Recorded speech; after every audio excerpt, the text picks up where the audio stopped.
या देवी सर्वभूतेषु मातृरूपेण संस्थिता नमस्तस्यै नमस्तस्यै नमस्तस्यै ఓం నమో నమః. పవిత్రాత్మ స్వరూపులైన మీ అందరికీ మీ తల్లి అవ్యాజ్యమైనటువంటి మాతృప్రేమను అందిస్తూ పృథ్వీ గాయత్రి మంత్రాన్ని గురించి మనం చెప్పుకుంటున్నాం. గాయత్రి మంత్రంలో స్యా అన్న బీజమంత్రం పృథ్వీ గాయత్రి బీజమంత్రం. ఈ బీజమంత్ర జపం వలన మానసిక మహాపాతకాలు నశించిపోతూ ఉన్నాయి. అంతేకాదు ఈ బీజమంత్ర ధ్యానం వలన మనిషి హృదయంలో అద్భుతమైనటువంటి ధారణాశక్తి కలుగుతూ ఉన్నది. ధారణాశక్తి వల్లనే ఈ ప్రపంచంలో అన్ని రకాలైనటువంటి అద్భుతాలను మనం సాధించగలం. అందువలన అష్టాంగ యోగాలలో ధారణ అన్నటువంటి ఒక దివ్య శక్తిని గాయత్రి మంత్రంలో ఈ బీజమంత్రం ప్రసాదిస్తూ ఉన్నది. ఓం పృథ్వీదేవ్యై చ విద్మహే సహస్రమూర్తై చ ధీమహి తన్నో పృథ్వీ ప్రచోదయాత్ అన్నటువంటిది పృథ్వీదేవి గాయత్రి మంత్రం. పృథ్వీదేవిని గురించి ఈరోజు మనం చాలా అపచారం చేస్తూ ఉన్నాం. ఒక చక్కని శ్లోకంలో ఇలాగా చెప్పబడుతూ ఉంది. అమ్మా, భూమిలో ఏ ఏ స్థానాలలో మేము తవ్వుతూ ఉన్నామో, చెట్లు వేసేందుకు మనం తవ్వుతూ ఉంటాం. అది చాలా ఎక్కువ లోతు తవ్వం, మనం కొంచెం ప్రదేశాన్ని మనం తవ్వుతూ ఉంటాం. చాలా కొద్ది ప్రదేశాన్ని తవ్వుతూ కూడా తల్లిని క్షమాపణ కోరుకుంటున్నారు. నీ హృదయస్థానంలో తవ్వుతున్నామో, నీ కంఠస్థానంలో తవ్వుతున్నామో, నీ నేత్రస్థానాలలో తవ్వుతున్నామో, ఏ ప్రదేశాలలో ఎక్కడ త్రవ్వకూడనటువంటి ప్రదేశాలలో ఎక్కడ భూమిని మేము తవ్వుతున్నామో తెలియదు. తల్లి, ఏది మేము వేసినా కూడా సత్వరమే ఫలించాలి, భూమిని వెంటనే పూర్తి చేస్తున్నామంటూ క్షమాపణ కోరుకుంటూ ఉన్నారు. ఈరోజు మనం భూమిని జల్లెడ బట్టి వేశాం. నాగల చవితి పండగప్పుడు స్త్రీలందరూ వెళ్ళి పుట్ట చుట్టూ ఏ విధంగా దారాలు చుడుతూ ఉంటారో అలాగా భూదేవి మొత్తము ఎలక్ట్రిక్ వైర్లతో నిండిపోయి ఉంది. సముద్రాల క్రిందంతా ఈ ఎలక్ట్రికల్ వైర్లు ఎన్ని నిండిపోయి ఉన్నాయో చెప్పతరం కాదు. ఇక ఎన్ని రకాలుగా మైన్స్ మనం తవ్వుతూ ఉన్నాం, రకరకాల మైన్స్ మనం భూమిని తవ్వుతూ ఉన్నాము. తిరిగి మనం వాటిని పూడ్చడం లేదు, సరిగ్గా పూడ్చడం లేదు. ఎప్పుడు పూడ్చలేదో భూమి లోపల పొరలకు వెళ్ళేటప్పుడు అనేక రకాలైనటువంటి వాయువులు ఉత్పన్నమవుతూ భూమి మీద అనేక రకాలైనటువంటి ప్రమాదాలు సంభవిస్తున్నాయి. పెట్రోల్ తీసేందుకు సముద్రాల్లోకి వెళ్ళి కొన్ని వందల అడుగుల లోతులోకి వెళ్ళిపోతూ ఉన్నాం. అక్కడికి వెళ్ళి పెట్రోల్ తీయడం, గ్యాసెస్ తీయడం ఇవన్నీ చేస్తూ ఉన్నాం. తే మర్మ అంటే ఎక్కడ తవ్వకూడనటువంటి స్థానాలు, నేత్రస్థానాలలో, మోకాళ్ళు, జాయింట్లు, పాదాలు, మర్మస్థానాల్లో ఎక్కడెక్కడ మేము తవ్వేస్తూ ఉన్నామో హృదయ మర్పిపం అంటే హృదయ స్థానాలలో తవ్వి భూదేవి తల్లికి బాధ కలిగించకుండా ఉందుముగాక అంటూ ఈ శ్లోకం ఈరోజు మనకు చాలా చక్కగా ఉపయోగపడుతుంది. మనం భూమిని జలం కోసం తవ్వుతున్నాం, బోర్బావులు తవ్వుతూ ఉన్నాం. పూడ్చాలి అని చెప్పింది ఈ శ్లోకంలో. పూడ్చకపోతే ఏమవుతుందో మనం బోర్బావిలో పడినటువంటి చిన్న బాలుడు, అమాయకమైనటువంటి అప్పుడే విరిసిన చిన్న పుష్పాలు, ఈ భూమిని కళ్ళార కూడా చూడలేదు వాళ్ళు. ఈ ప్రపంచంలోకి వచ్చారు, వెళ్ళిపోయారు. చాలా దురదృష్టం. ఒక్కొక్క తల్లి, ఒక్కొక్క తండ్రి ఆ బిడ్డ బోర్బావిలో పడిపోయినప్పుడు ఎట్లా హృదయ విదారకంగా ఏడ్చున్నారో, ఎంత వేదన పొందున్నారో ఆ తల్లిదండ్రులకి అర్థమవుతుంది. చూసే వాళ్ళ మనసులో కూడా పగిలిపోతూ ఉంటుంది, అంత వేదన కలుగుతుంది. ఈ బోరుబావుల్ని మనం పూడ్చలేదు, ఊరికే అలాగ విడిచిపెట్టేసి వెళ్ళిపోయాం. ఈ శ్లోకంలో ఏం చెప్పారు? ఎక్కడైతే మేము త్రవ్వుతూ ఉన్నామో మేము దాన్ని చాలా జాగ్రత్తగా పూడ్చాలి అని చెప్పారు. గనులు తవ్వుతున్నాము, గనులు మేము సరిగ్గా పూడ్చడం లేదు. అందువలన గనుల్లో కూలబడిపోయి మనుషులు దాని కిందనే భూస్థాపితమైపోతున్నారు. బోర్బావులు తవ్వుతున్నాము, దాన్ని సరిగ్గా మేము పూడ్చడం లేదు. ఆ బోర్బావుకి సరైన రక్షణ మేము ఇవ్వలేదు. దానివలన అమాయకమైనటువంటి పసిబిడ్డలు, సాక్షాత్ దైవ స్వరూపాలైనటువంటి ఆ బిడ్డలు ఆ బోర్బావిలో పడిపోయి ప్రాణం కోసం, గాలి కోసం ఎంత విలవిలలాడి ప్రాణాలు పోగొట్టుకొని ఉంటారో అది తలుచుకుంటేనే మన గుండెలు పగిలిపోతాయి. ఈ శ్లోకంలో మనకు చాలా చక్కగా చెప్పారు. ఎక్కడెక్కడ మేము భూమిని తవ్వుతూ ఉన్నామో ఆ స్థానాల్ని సరిగ్గా మేము జాగ్రత్తగా మా ప్రయోజనం పూర్తిగానే పూడ్చివేయాలి అన్నటువంటి దాన్ని ఈ శ్లోకం చక్కగా తెలియజేస్తుంది భూసూక్తంలో. ఇది మనం మర్చిపోయాం, అందుకనే మనం కష్టపడుతున్నాం. ఇక ఎప్పుడు కానీ ఎవరైనా సరే ఈ బోరుబావుల్లో చిన్నపిల్లలు పడి వాళ్ళకి ఆపద జరిగిందన్నటువంటి విషయం మనం వినకూడదు.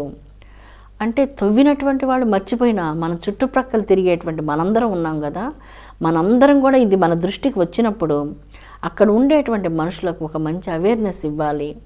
వాళ్ళ దృష్టికి దీన్ని తీసుకొని వచ్చి ఇది చాలా పొరపాటు, ఇక్కడ ఈ విధంగా ప్రమాదం జరుగుతుందనేటువంటిది మనం వాళ్ళకి తెలియజేసి ఆ బోరుబావి మీద తగిన రక్షణ కల్పించి ఏ పిల్లలకి ప్రమాదం రాకుండా మనందరం చూసుకోవాల్సినటువంటి కర్తవ్యం, ధర్మం మనందరి మీద ఉన్నది. ఏ గ్రామ యధరణ్యం యాహ సభాః అధిభూమ్యాం ఏ సంగ్రామాః సమితి యస్తేషు చారు వదేమతే. అమ్మవారి దగ్గర చక్కగా ఈ శ్లోకం చెప్తున్నారు. ఎక్కడెక్కడ భూమి మీద ఏ గ్రామాలు ఉంటాయో, ఎక్కడ అరణ్యాలలో ఏ యొక్క దివ్యమైనటువంటి ఆశ్రమాలు ఉంటాయో, ఎక్కడ సభలు జరుగుతుంటాయో, ఎక్కడ జను సమూహాలు ఉంటారో అన్ని దగ్గరలా మేము మా కన్న తల్లికి ప్రియం కలిగించే మాటలే మాట్లాడుకుందుముగాక. మేము తల్లికి అప్రియమం కలిగించే విధంగా ఒక్క మాట కూడా మాట్లాడుకోకుండా ఉందుముగాక అంటూ మరొక చక్కని శ్లోకం తెలియజేస్తుంది. అంటే ఏంటి ఈ శ్లోకంలో అర్థం? మనందరం ఎప్పుడు కూర్చొని మాట్లాడుకున్నా స్నేహంతో, ఆనందంతో, సంతోషంతో అలాంటి సమాజం ఉండాలి ఈ భూమి మీద అన్నటువంటి దాన్ని ఈ శ్లోకం సూచిస్తుంది. ఎక్కడ నలుగురు మనుషులు కూర్చున్నా మాట్లాడుకున్నా అక్కడ ఒక సహృద్భావన ఉండాలి. ఎక్కడ నలుగురు జనసమూహాలంతా కలిసినప్పటికీ అక్కడ సంతోషం ఉండాలి, అక్కడ సమాధానం ఉండాలి, అక్కడ ఐక్యమత్యం ఉండాలి. ఏ విధమైనటువంటి మానసికమైన వ్యతిరేక్త భావాలు ఉండకూడదు. అలాగ కోరుకుంటున్నారు. ఏ రాజభవనాల్లో, ఏ సభాభవనాల్లో, ఏ దేశాల్లో, ఈ సమస్త ప్రపంచంలో ఎక్కడ మనుషులు ఎంతెంత వరకు వ్యాప్తమై ఉన్నారో అంతంత వరకు ఎంతమంది ఎక్కడ కలిసి కూర్చున్నప్పటికీ మనం మాట్లాడుకునేటువంటి మాటలు సంతోషాన్ని, ఐక్యమత్యాన్ని, ఆనందాన్ని, మానవ జాతి అభివృద్ధిని ఇటువంటివి కలిగించేటువంటివిగా ఉండాలి.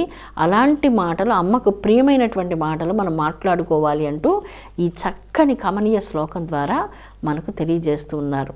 అంటే ఇప్పుడు మనం ఏం మాట్లాడుకోవాలో మనకు సరిగ్గా తెలియదేమో, ఏ విధంగా మాట్లాడితే సమాజంలో ఐక్యమత్యం, సహృద్భావన, శాంతి, సద్భావనలు ఉత్పన్నమవుతాయో అలాంటి ప్రియమైన హాస, మోద, సంతోష, ఐక్యమత్యాన్ని కలిగించేటువంటి ప్రసంగాలను చేయమంటూ ఇక్కడ మనకు తెలియజేస్తూ ఉంది చక్కని శ్లోకం. ఎక్కడైనా నలుగురు మనుషులు కూర్చున్నప్పుడు ఒకరినొకరు విమర్శించుకోవడము, తిరస్కారం చేసుకోవడము, హేళనగా మాట్లాడుకోవడము అలాంటివి చేయకుండా ఉందుముగాక. ఎప్పుడు ఏదైనా ఒక మంచి సభ జరిగినప్పుడు ఆ సభలో మంచి గుణాలతో ఉండేటువంటి భావనతో సమాజానికి మంచిని చేసేటువంటివి విషయాలు, ప్రగతికరమైనటువంటి విషయాలను గురించి ఆ సభలో మనం అందరం ఆలోచించాలి. కానీ ఆ సభలో మనం ఒకరినొకరం దూషించుకుంటూ, తిరస్కరించుకుంటూ ఉండకూడదు. తల్లికి ప్రియం కలిగించే విధంగా మనం మాట్లాడుకోవాలి అంటూ చక్కని సూచన ఇక్కడ మనకు ప్రసాదించారు. సర్వసాధారణంగా ఇద్దరు మనుషుల మనస్తత్వాలు కలవనందువలన మనం విడిపోతూ తిరస్కార భావాలతో, హింసాత్మక ధోరణులతో అనేక రకాలైనటువంటి మాటలు మాట్లాడుకుంటూ సమాజంలో చీలిపోతూ ఉన్నాం. ఇలాగ అందరం ఎవరికి వాళ్ళని చీలిపోయినప్పుడు మనం దేనిని సాధించలేమన్నటువంటి సూచన కూడా ఈ శ్లోకంలో మనకు కనిపిస్తుంది. ఎప్పుడైతే మనందరం కలిసిమెలిసి ఉంటామో ఐక్యమత్యం వస్తుంది.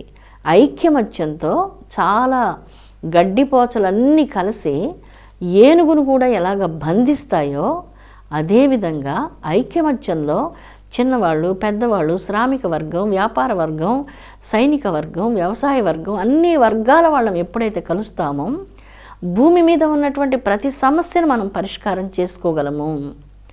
కావలసింది మనకి ఐక్యమత్యత, కలిసిమెలిసి ఉండడం, పరస్పరం ఒకరి మీద ఒకరికి మంచి భావన, ప్రేమ భావన. నీవెంత, నీవేం చేస్తున్నావు, నాకు నేను చూడు ఎంత చేస్తున్నాను, ఇలా అనుకుంటూ వెళ్ళినప్పుడు ఎవరు ఏం చేయలేం. అహంకారంతో మిగిలిపోతాం, ఒంటరి వాళ్ళం అయిపోతాం. మనం వరి చేలు మనం చూసినప్పుడు ఆ పంట పొలాలన్నీ పెద్ద పెనుగాలి వీస్తూ ఉంటుంది.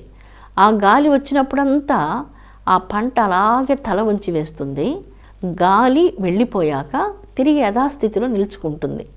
అదేవిధంగా వివేకశీలులైనటువంటి వ్యక్తులు రకరకాల పరిస్థితులు, ఆది భౌతిక, ఆది దైవిక, అనేక రకాలైనటువంటి పరిస్థితులు అన్నీ కలిసి సమాజంలో అనేక రకాల ఒత్తిడులు మన మీద కల్పించిన ఆ తాత్కాలికంగా అప్పటికప్పుడు గాలికి వంచిన శిరస్సు వంచినటువంటి ఆ చిన్న మొక్కలాగా మనం కూడా తాత్కాలికంగా తల వంచి మరలా మనందరం పరస్పరం భావయంత, అందరి భావాలు కలవాలి.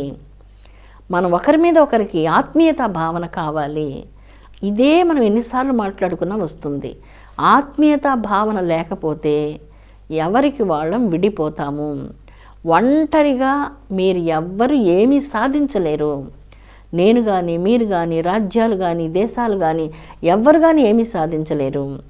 ఎప్పుడైతే మనం ఎదుటి వాళ్ళతో కలిసి ఉండడం నేర్చుకుంటామో మనం సర్వం సాధించగలం.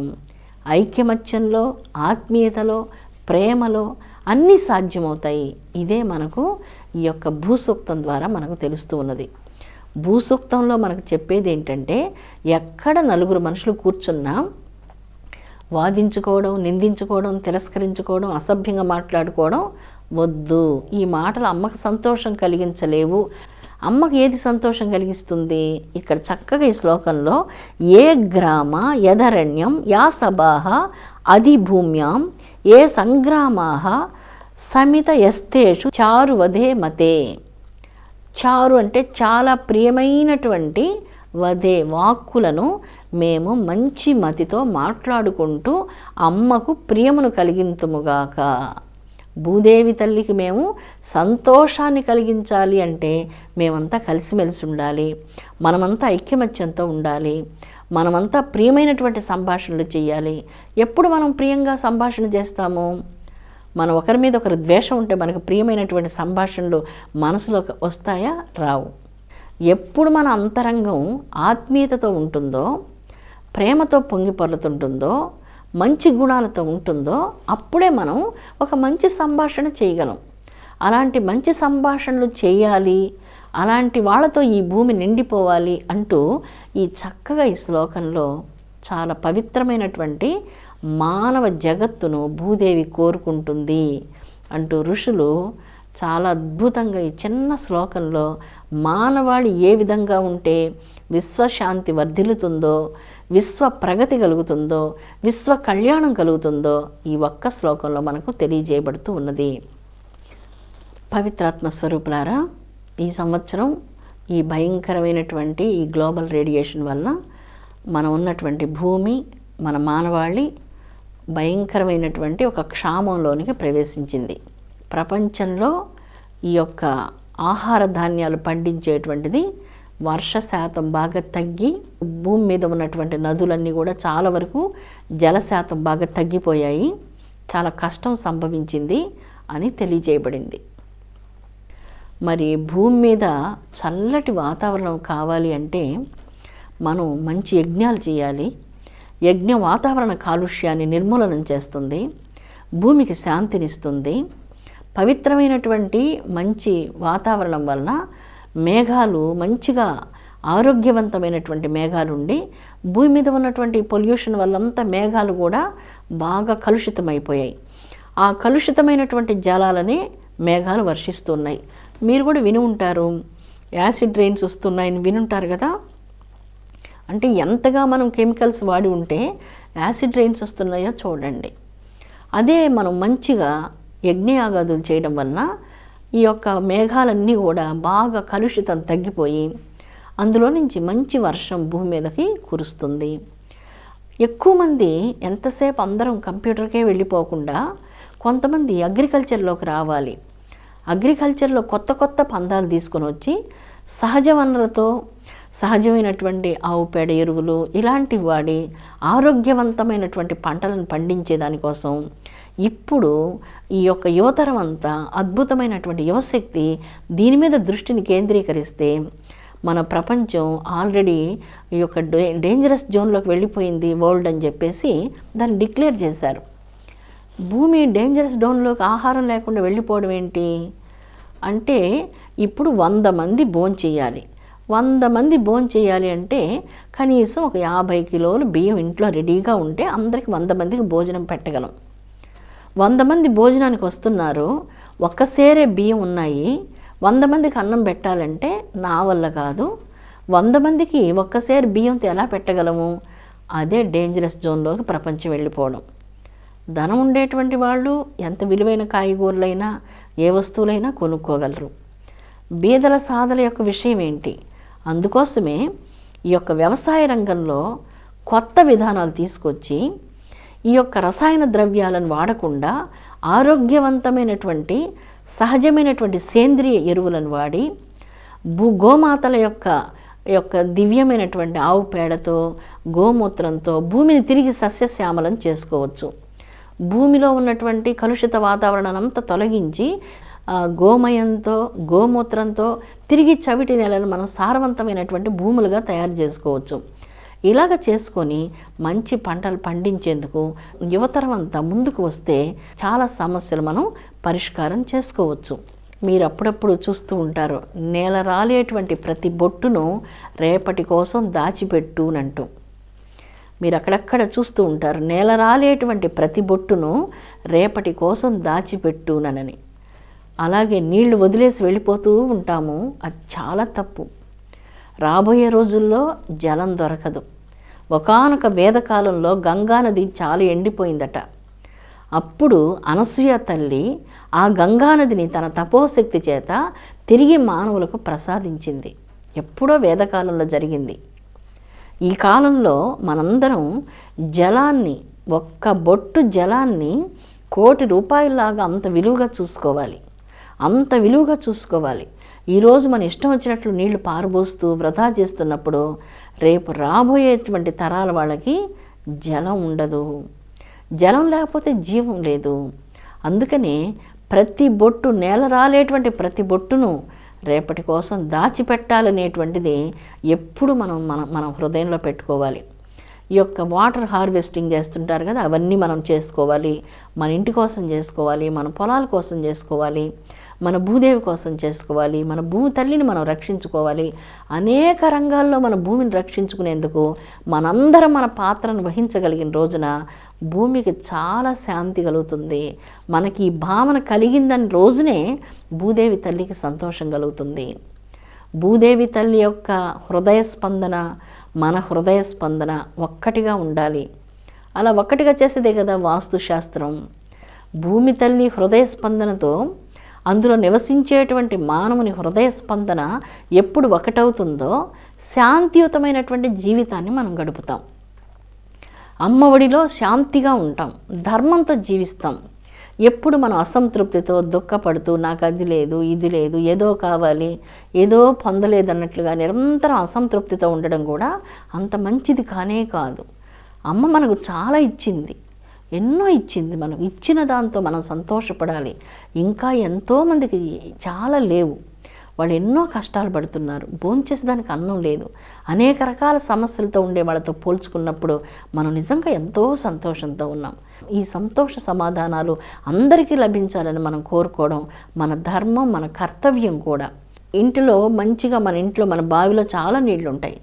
మన బావిలో నీళ్ళన్నీ మనం అలాగ ఎక్కువగా వాడేసిన తర్వాత ఇక రాబోయే 100 సంవత్సరాల వాళ్ళకి ఆ బావిలో నీళ్లు ఉండవు. 100 సంవత్సరాలు కాదు, ఒక 30-40 సంవత్సరాల వాళ్ళకి ఆ తర్వాత నీళ్లు ఉండవు. అంటే మీ మనవాళ్ళకి, మీ మనవరాళ్ళకి, ఆ మనవరాళ్ళకి నీళ్లు లేకుండా పోతాయి.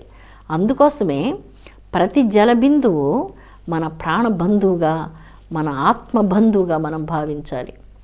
దీని తాత్పర్యం ఏంటంటే నీళ్లు వృధా చేయకూడదు. మనం ఎంత నీళ్లు తాగుతాం అంతవరకే పట్టుకొని అంతవరకే నీళ్లు తాగుతాం, మిగిలిన నీళ్ళు పారబోసేది వద్దు. జలం అంటే లక్ష్మీ స్వరూపం, పవిత్రమైనటువంటిది. చాలా పవిత్రంగా జలాల్ని వాడుకోవాలి మనం. ఒక్క బొట్టు జలం కూడా మనం వృధా చేయకూడదు. అలాగా చేయండి. బట్టలు ఉతకాలి, కొన్ని నీళ్లు వాడండి, ఎక్కువ నీళ్లు పారబోయకుండా కొద్దిగా నీళ్లు వాడండి. ఇల్లు శుభ్రం చేయాలి, పాత్రలు శుభ్రం చేయాలి, వీటన్నిటికీ కొంచెం నీళ్లుగా వాడండి.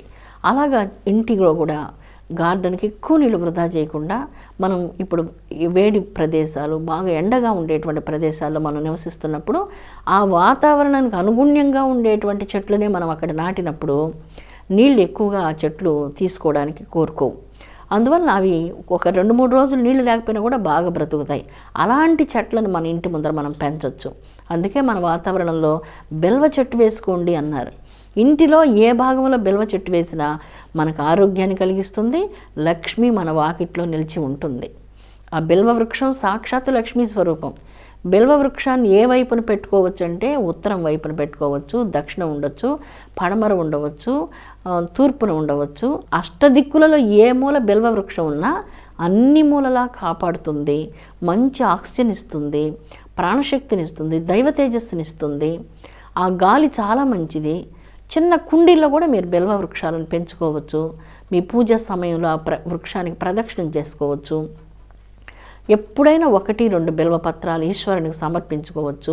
మాటిమాటిగా ఆ వృక్షాన్ని, ఆ చిన్న మొక్కల్ని తుంచకుండా అలాగా చూసి ఆనందించవచ్చు. ఇలాగా ప్రతి జలబిందువుని రేపటి కోసం మనం దాచిపెట్టాలి. మన రాబోయేటువంటి భావితరాల వాళ్ళ కోసం ఇన్ని నీళ్లు వాడకూడదు అన్నటువంటి అది మీ అందరికీ తెలుసు. అసలుకి నేను చెప్పనక్కర్లేదు, కానీ నేను మీకు జ్ఞాపకం చేస్తున్నాను అంతే. ఇది మీ అందరికీ తెలుసు. ప్రతి ఒక్కళ్ళు విద్యావంతులైనటువంటి వాళ్ళు, వివేకశీలులైనటువంటి మీ అందరికీ తెలియని విషయాలు కావు. చిన్న చిన్న పిల్లలు ఎవరికైనా తెలియకపోతే వాళ్ళకి ఇది ఉపయోగపడుతుంది.